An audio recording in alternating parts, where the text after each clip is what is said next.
to the Africa Briefing podcast, where we unpack the bold moves, shifting power dynamics, and quiet revolutions shaping Africa today.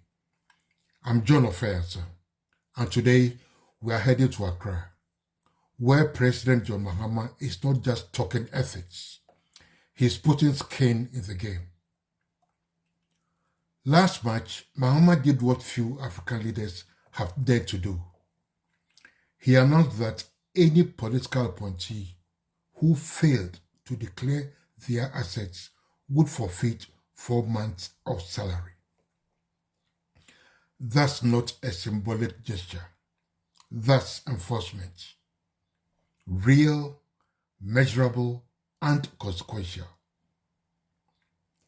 In a region where anti-corruption talk is cheap, Ghana is putting money and credibility on the line, and it's turning heads across the continent. This policy was followed by the early May rollout of an even bolder code of conduct for all executive appointees.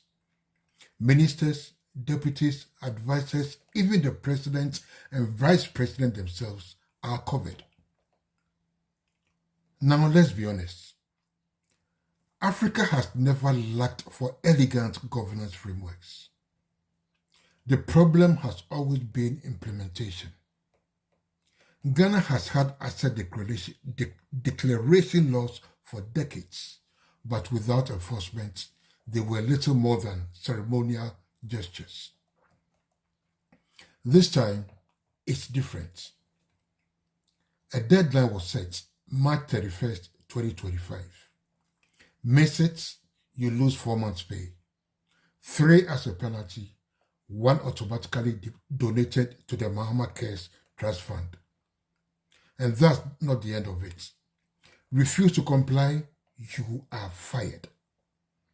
It's bold, it's clear, and it signals something rare in African politics: the political will to enforce ethics. The new code of conduct isn't just a bureaucratic checklist. It's a serious redefinition of what public service means. And President Mahama has insisted that it starts at the top, including with him. Here's the proof. Mahama recently received 2 high-end luxury vehicles as gifts. In many African administrations, that wouldn't raise eyebrows, but Mahama took a different route. He donated both vehicles to the state. Think about the message that sends. In a culture where power often comes with lavish perks and quiet privileges, Mahama is signaling that public office isn't a pathway to personal luxury. It's a platform for service. That symbolic act underscores what this code is all about. Now, let's break down the rules. 1. National interest first. Party and personal interests must take a back seat. 2. Misuse of office. Public roles erring for private gain or political reward. 3. Full conflict of interest disclosures. No hiding business or family ties that affect your decisions. 4. No buying state assets, directly or through proxies. 5. Strict gift regulations. Anything over 20,000 Ghana cedis, that is around $1,480, must be declared and pre-approved. 6. Pre-approval for spending. No more retroactive sign-offs, no more loopholes. And 7. Every cedi must be traceable. Spending must align with national priorities. Even behavior is covered. Officials must show humility, restraint, and respect in public.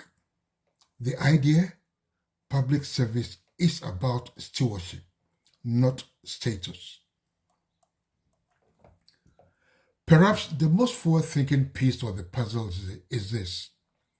Ghana is launching a digital public portal where citizens can report breaches of the code anonymously and in real time. Let that sink in.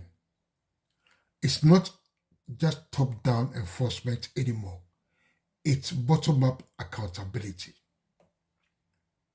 When citizens can report misconduct and when those reports lead to consequences, something changes. Trust grows, cynicism fades, democracy deepens. But of course, this too must be handled carefully. False reports, political smears, and abuse of the system are very real risks. So Ghana must build in protections, verification systems, data safeguards, and fairness protocols.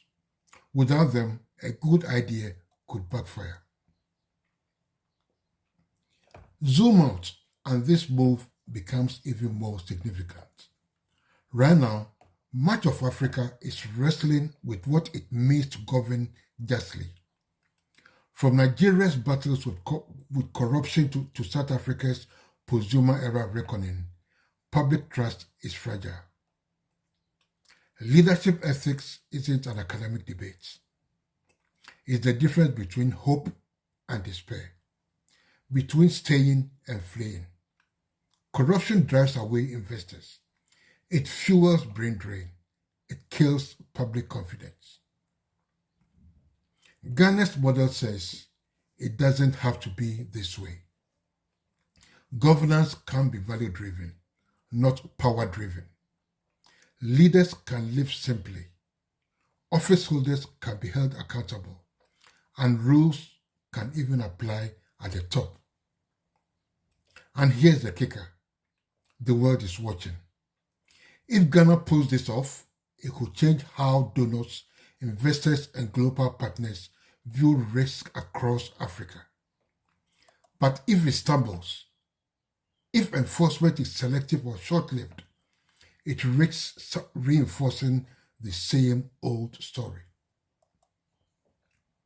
Now, here's the honest truth. Reform is hard. Enforcing this code will take more than presidential speeches. It will require a strong Auditor General, a fearless judiciary, and a civil service with backbone. It also needs consistency. Will the rules hold when they hit someone powerful? Will they last beyond Mahama's term? If this initiative is to survive, it must be embedded in law, in institutions, in the civic education curriculum, and in the national consciousness. Because at the end of the day, ethics isn't just personal. It is infrastructural. It's the foundation for development, democracy, and dignity. By linking salaries, appointments, and job security to compliance, Ghana is making it expensive to be unethical.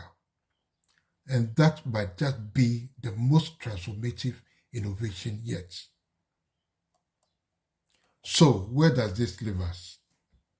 Ghana is taking a risk, but it is the right one. And if it succeeds, it won't just transform a country, it could inspire a continent. President Mahama put it bluntly, and I quote, "This is not cosmetic. Do not put me in a position where I have to act, but I will act," unquote. Africa is watching. Ghana is betting on ethics. And maybe, just maybe, this is the beginning of something that lasts. I'm John Ofeyansa, and this has been the Africa Briefing Podcast. Don't forget to subscribe, share, and stay tuned, because the future of Africa is being written. One policy, one principle, one bold act at a time. Goodbye, and keep hope alive.